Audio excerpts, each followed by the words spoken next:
Bismillahirrahmanirrahim. Alhamdulillahi Rabbil Alamin. Sallallahu ala nabina Muhammad wa ala alihi wa sahbihi ajma'in. Falënderojmë Allahun e lartësuar, e dërëm salavat e profetit tonë alayhi salatu wassalam. Nderuar vëllezër, me qëllim që njeriu të jetë të qëndrojë në rrugën e drejtë, në rrugën në të cilën e ka ndjekur profeti sallallahu alaihi wasallam, dhe që e do Allahu i lartësuar, ka disa shkaqe dhe arsye të cilat e nxisin që të jetë i nënshtruar i bindur ndaj Allahut, qoftë në përmbushjen e detyrimeve që ka ndaj Allahut dhe ndaj krijesave të tij, po kështu për të qëndruar larg çdo harami, çdo mëkati që e zemron Allahun e lartësuar. Një nga këto shkaqe kryesore është edhe dita e gjykimit. Kur mendon që njeriu në atë ditë do dali vetëm, pa rroba, pa veshmbathje, pa ndihmën e askujt, do të qëndrojë përpara Allahut, atëherë vërtet mendon më gjatë, mendon më tepër se një herë kur i vjen shejtani dhe e cyt, e ngacmon që të lejë një detyrim apo që të bëjë një haram. Në ajetet që lexuam në namazin e Yacis, është një përshkrim shumë i arrirë, shumë i bukur nga Allahu i lartësuar në lidhje me ditën e Kiametit. Natyrisht nuk do të shpjegojmë gjithë ajetet që lexuam, por vetëm do lëshojmë dritë pak, sa do pak me qëllim që na bëj më të vetëdijshëm për frikën dhe përgatitjen që duhet të bëjmë ne në lidhje me këtë ditë. Allahu i lartësuar në fund të surës Naziat thotë: "Fa idha ja'at at-tammatul kubra." Vetë fjalë o vëllezër, shikoni tamë në gjuhë sa e zgjatëm se kështu është lloji i xhvidrit. Fa idha ja'at at-tam. Kur të ditën kur do vi gjëma e madhe. Vetë gjuha arabe thonë ato dietarë dhe gjuhëtarët arab thotë ka një zë e cila shkronja dhe përmbajtja e fjalës është përshtatet plotësisht me shqiptimin e saj. Kur të vi gjëma e madhe, kur të vi dita e Kiametit, apokalipsi, ç'a do ndodh? Fa idha ja'at at-tammatul kubra yawma yatadhakkaru al-insanu ma sa'a. Atë ditë kur do të kujtojë njeriu se çfarë ka punuar. E përmendëm në natën e kaluar, atë ditë që kur do të sillet xhehenemi. Thamë që do vinë 70.000 melek, do tërheqin 70.000 litar, për çdo litar 70.000 melek. Do tërheqin zjarrin e xhehenemit. E do të kujtoj njeriu çfarë punon.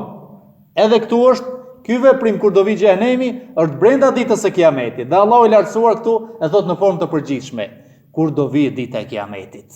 Edhe përmend dy llojet e personave, ata të cilët yawma yatadhakkaru al-insan ma sa'a.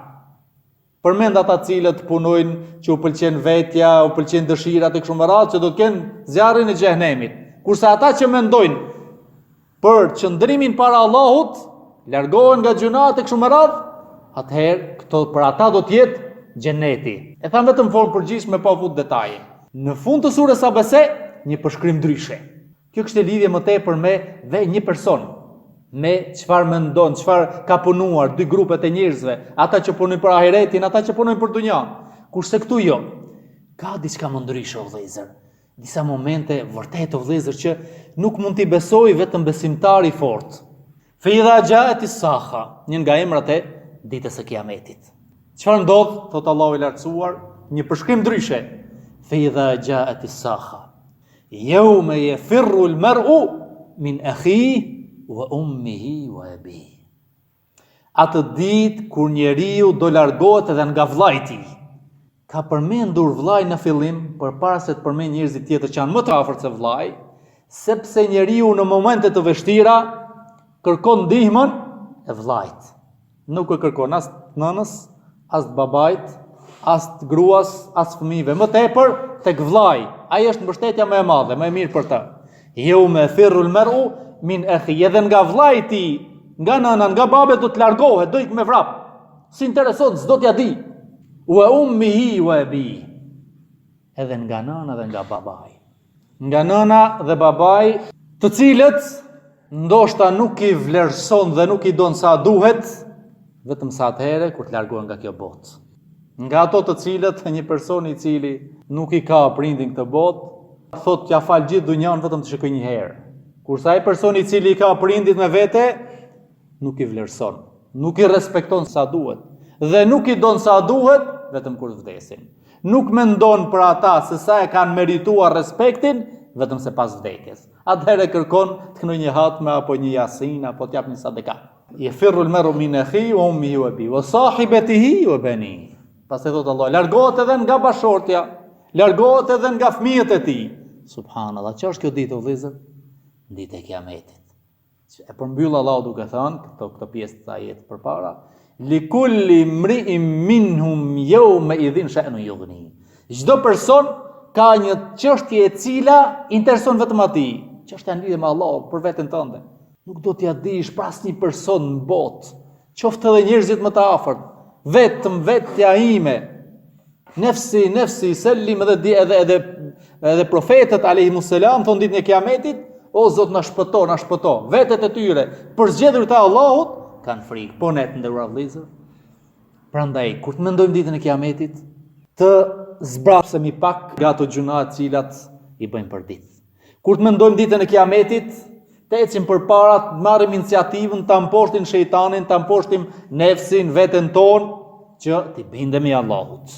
Kur të mendojmë ditën e Kiametit, të mendojmë që këto njerëz të afërt, fëmijët tanë, prindrit tanë, vëllezërit, motrat, bashortja, gjithë to për të cilët po punojmë, nëse ne nuk përgatitemi për ditën e Kiametit, do të qëndrojmë larg tyre edhe pse lodhemi në këtë dunja. Prandaj puno për veten. Na të shkurthemi për veten, puno edhe për të tjerët, sepse shpërblimi përsëri kthehet tek ti. Do të jap shkakun mbash përgjegjësi për të gjithë ata të cilët ke përgjegjësi.